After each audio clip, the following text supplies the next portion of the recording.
Sombra das coisas que virão. Uma visão profética do plano de Deus que está sendo revelado. Volume 2. Por Rick Joyner. Capítulo 1. A perseguição. Herança dos apóstolos. No primeiro século, o cristianismo era uma experiência sobrenatural. O próprio Senhor às vezes aparecia entre eles. O contato com os anjos era tão frequente que os cristãos foram exortados a ter cuidado no modo de tratar os estranhos, pois poderiam estar hospedando anjos. O Senhor estava bem perto do seu povo, e a esfera espiritual tornou-se familiar a todos os crentes, o que contribuiu para que pudessem suportar continuamente a oposição, a perseguição e as aflições. As Escrituras deixam bem claro que o fim desta era será marcado com um aumento na qualidade sobrenatural do cristianismo e com uma maior perseguição. Essas duas situações caracterizavam a igreja de Atos. Como Paulo explicou aos crentes, através de muitas tribulações, importa entrar no reino de Deus. No primeiro século, isso verdadeiramente aconteceu. Quanto mais tribulações a igreja sofria, mais autoridade espiritual ela recebia e exercia. Os primeiros cristãos aprenderam depressa a se tornar gratos por todas as provações, porque elas os preparavam para ser mordomos de um poder cada vez maior. Tudo parecia evocar a ira e a oposição por parte dos poderes que atuavam sobre a terra. A rigor, qualquer grupo que representasse mudança ou cujas atividades os líderes religiosos não pudessem controlar eram considerados uma ameaça. Por um simples capricho, os líderes religiosos podiam expulsar as pessoas da sinagoga, fazendo com que elas ficassem impossibilitadas de negociar ou de se relacionar naquela comunidade. E os líderes muitas vezes a expulsavam de sua casa, de sua família e de seu país. A opressão religiosa em Israel no primeiro século chegou a ser tão sufocante quanto a opressão política e militar de Roma. Os líderes faziam uso de todos os meios para silenciar quem desafiasse o seu domínio, até mesmo contratando falsas testemunhas para acusar os cristãos ou para entregá-los à opressiva autoridade dos romanos. Mas a proclamação de Jesus como Senhor iniciou também os oficiais romanos, que consideravam a maior lealdade dos cristãos a Jesus como uma afronta à autoridade do imperador. Essa situação levou às mais cruéis perseguições contra a jovem igreja. Perseguições como nunca se fizera antes no mundo civilizado. Contudo, aquele que se tornava cristão entrava em uma comunidade cuja coragem era também sem precedentes. Nunca se vira um povo com tanta disposição para sofrer por causa da sua fé. A verdade pela qual viviam era tão valiosa que eles se dispunham a morrer por ela.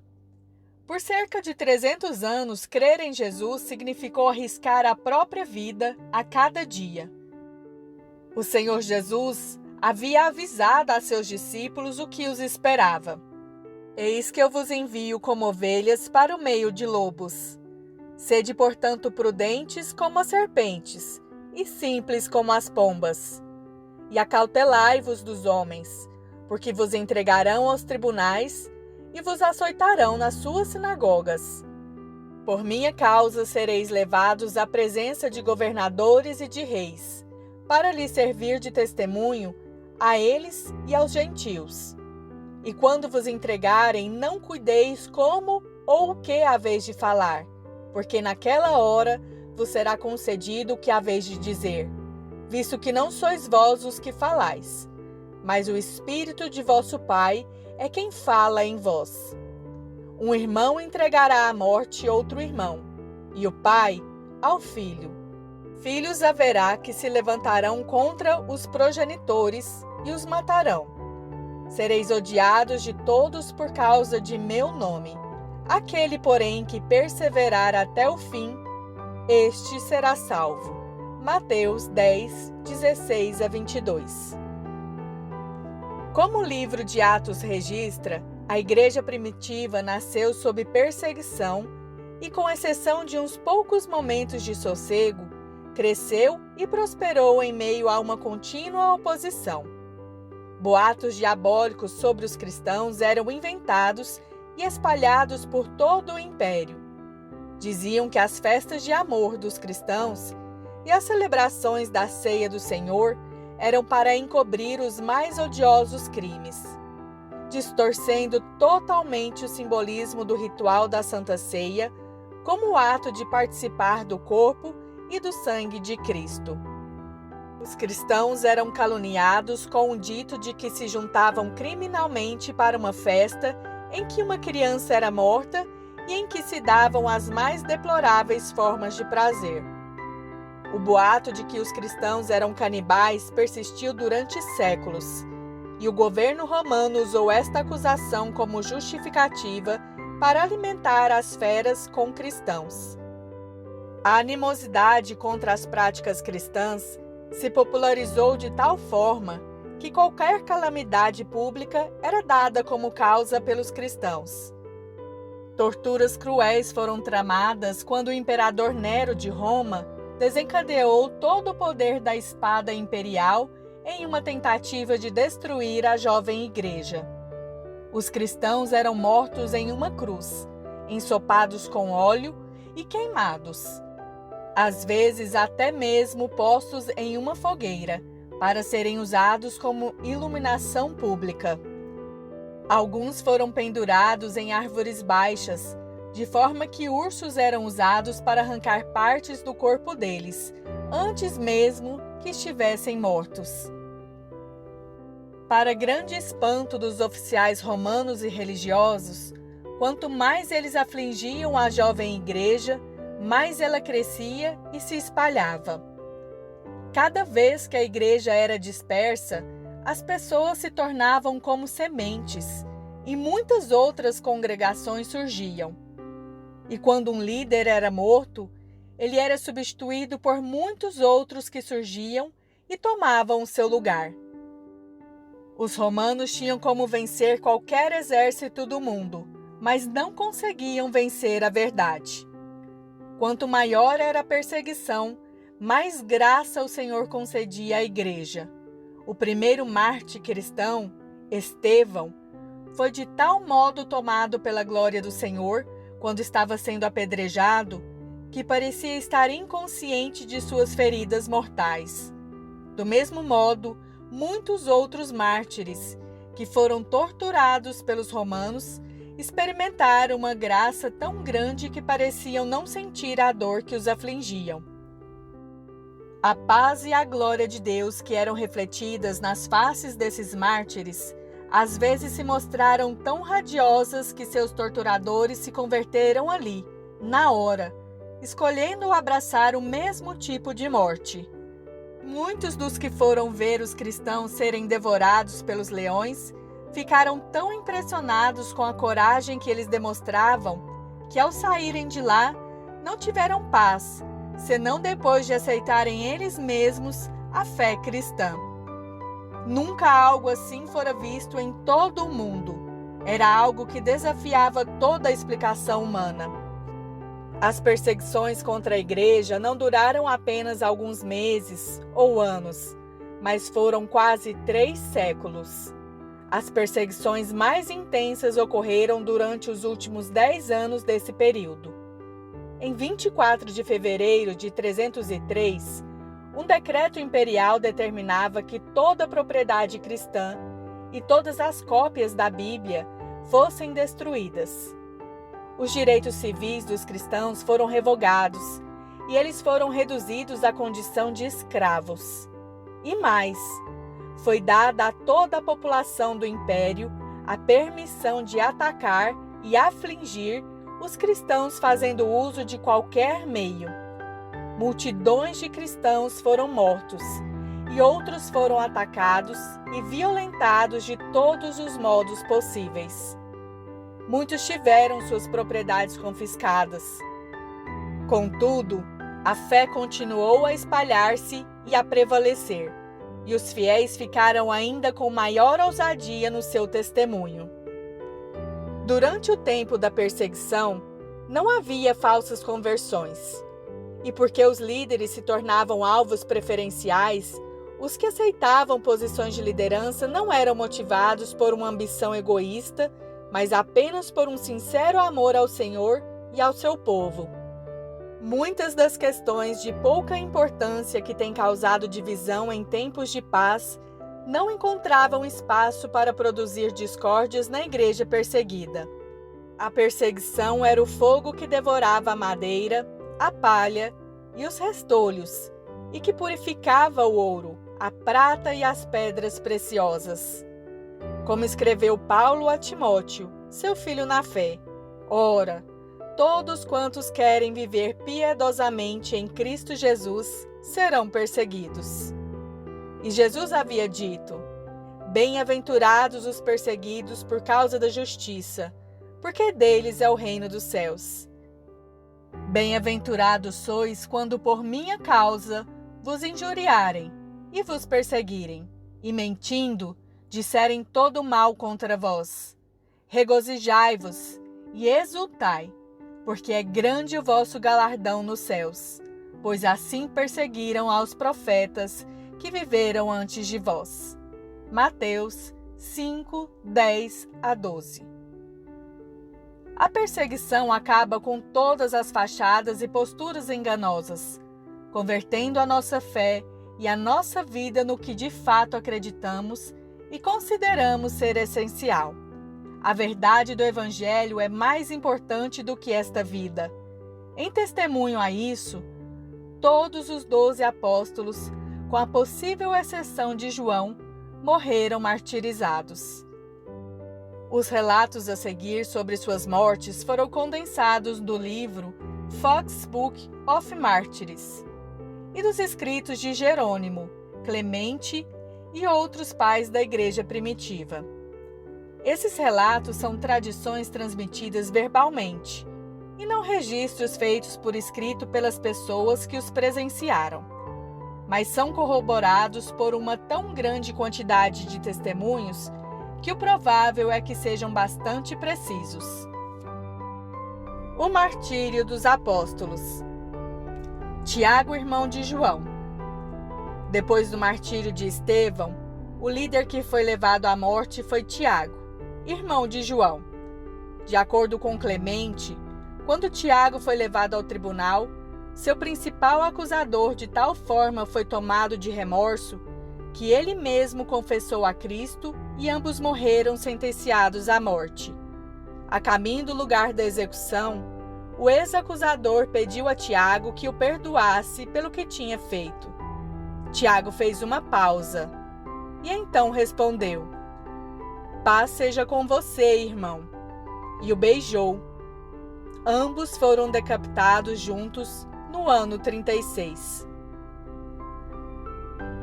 Tomé. Segundo os relatos, Tomé pregou aos partenses, aos medienses, aos persas, aos carmanianos, aos hircanianos, aos bactrianos e aos magianos. Em Calâmia, uma cidade da Índia, ele foi morto com uma flecha. Simão, irmão de Judas e Tiago.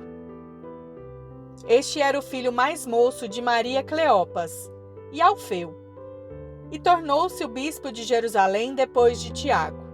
Foi crucificado no Egito durante o reinado do imperador Trajano. Simão, o Zelote. Este Simão, apóstolo, era chamado cananeu e zelote, e pregou na Mauritânia, na África e na Bretanha, onde foi crucificado. Marcos, evangelista. Marcos, que foi evangelista e o primeiro bispo de Alexandria, pregou o evangelho no Egito. Ele foi preso quando Trajano era imperador. e foi arrastado com cordas, arrancando suas juntas das articulações. Em seguida foi queimado. Bartolomeu. Há registros de que tenha pregado na Índia, e dele se diz que traduziu o Evangelho de Mateus à língua indiana. Em Albinópolis, uma cidade da Grande Armênia, ele foi surrado com paus, foi crucificado e decapitado. André. André, irmão de Pedro, foi crucificado por Aegeas, um governador romano, na cidade de Sebastópolis. André havia trazido tantos à fé em Cristo que o governador veio à província para obrigar os novos cristãos a sacrificar aos ídolos e renunciar à fé. André desafiou Aegeas, encarando-o, e disse-lhe que renunciasse a seus falsos deuses e ídolos, e que declarasse que os deuses e ídolos dos romanos não eram deuses, mas sim demônios, inimigos da humanidade. Tomado de raiva, o procônsul ordenou que André não mais ensinasse nem pregasse, e o advertiu que, se o fizesse, ele seria cravado em uma cruz. André respondeu: Eu não estaria pregando a honra e a glória da cruz, se temesse a morte na cruz. Ele foi imediatamente condenado. Quando André estava sendo levado para o lugar em que seria executado, ele viu a cruz à distância e clamou: Ó cruz, tão bem-vinda e tão esperada! Com toda a disposição, com alegria e ansiedade, estou indo até ti, como discípulo daquele que de fato morreu em ti, porque sempre te amei e sempre desejei abraçar-te. Mateus.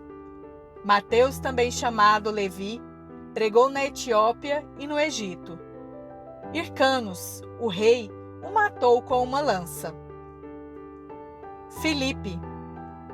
Filipe, o apóstolo, depois de ter pregado a palavra em algumas das nações mais bárbaras daquele tempo, foi crucificado e apedrejado em Heliópolis, uma cidade da Frígia.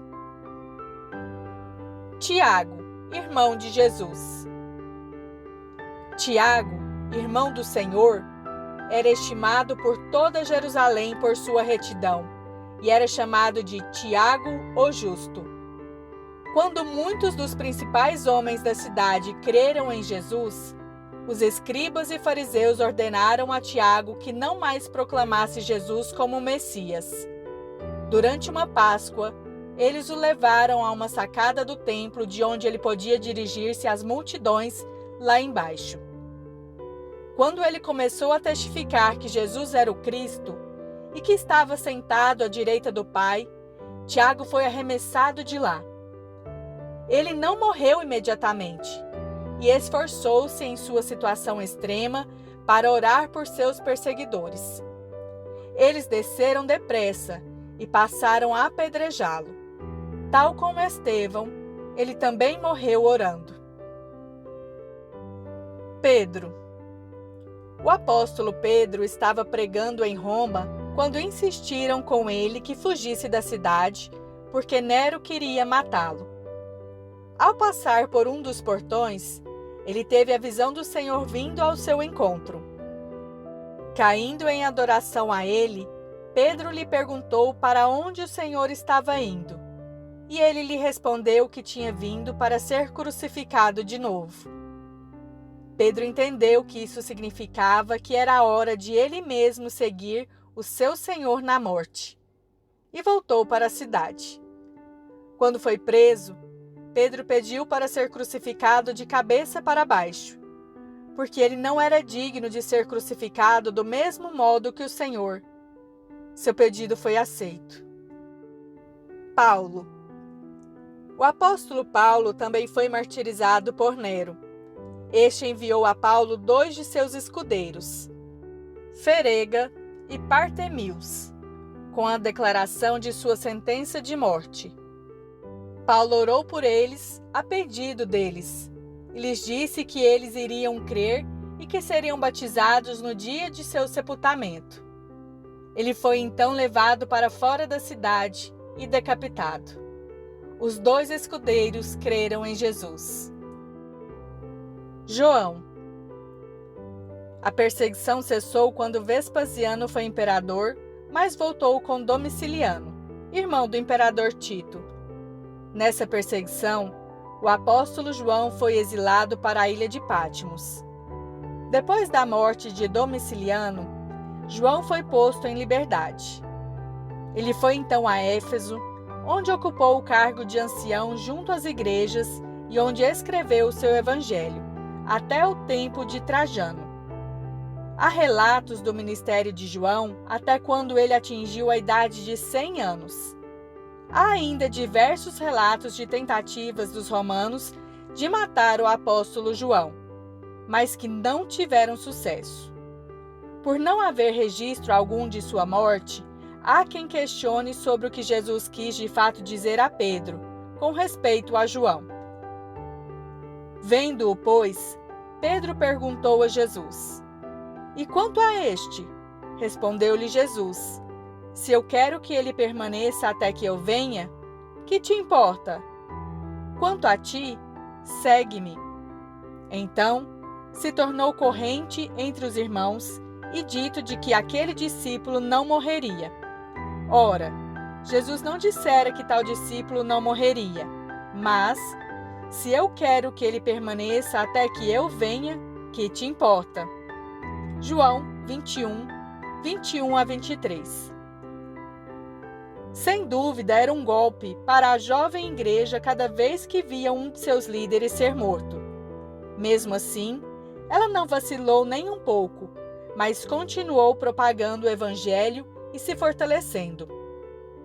Os romanos, ao verem que apenas pela morte dos líderes cristãos eles não conseguiam deter a expansão do cristianismo, passaram então a fazer uma perseguição geral a todos os que invocavam o nome do Senhor. Em algumas cidades, tem-se notícia de que milhares foram mortos a cada dia. Às vezes, até mesmo os oficiais romanos se sentiam chocados diante das mortes, achando que os cristãos não tinham feito nada que merecesse uma perseguição tão violenta.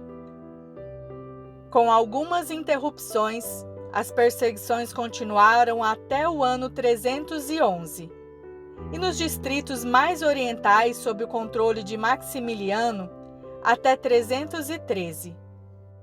Finalmente, a perseguição comprovou que o cristianismo não poderia ser jamais derrotado.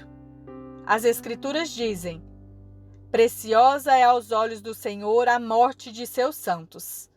Salmo 116, 15. O apóstolo Paulo com frequência falou que a perseguição seria inevitável e também dos benefícios que ela traria. Em Hebreus, lemos também: "Lembrai-vos, porém, dos dias anteriores, em que, depois de iluminados, sustentastes grande luta e sofrimentos, ora expostos como em espetáculo, tanto de opróbrio quanto de tribulações, ora tornando-vos coparticipantes com aqueles que desse modo foram tratados. Porque não somente vos compadecestes dos encarcerados, como também aceitastes com alegria o espólio dos vossos bens, tendo ciência de possuirdes vós mesmos patrimônio superior e durável. Não abandoneis, portanto, a vossa confiança. Ela tem grande galardão. Com efeito, tendes necessidade de perseverança, para que, havendo feito a vontade de Deus, alcanceis a promessa." Hebreus 10, 32 a 36. Em grande parte do mundo hoje, os cristãos se acham sob constante ameaça de perseguições conduzidas ou endossadas oficialmente por governos. Nos últimos 10 anos, o cristianismo experimentou as maiores taxas de crescimento nas nações em que a perseguição é mais acentuada. Na maior parte do mundo, os cristãos estão sendo atacados, mas há estimativas que dão cerca de 400.000 pessoas sendo salvas a cada dia. O cristianismo agora está crescendo 3 vezes mais depressa do que qualquer outra religião, e até em uma taxa superior ao crescimento da população em alguns países. É estimado que 1/3 de todas as pessoas que foram a Cristo, durante toda a história da Igreja, foram salvas nos últimos 10 anos. Pode-se dizer do cristianismo o que foi dito com respeito a Israel: quanto mais os afligiam, tanto mais se multiplicavam. Quando vemos a marcha do cristianismo por toda a história, fica claro que a perseguição é o estado normal dos que têm uma fé genuína.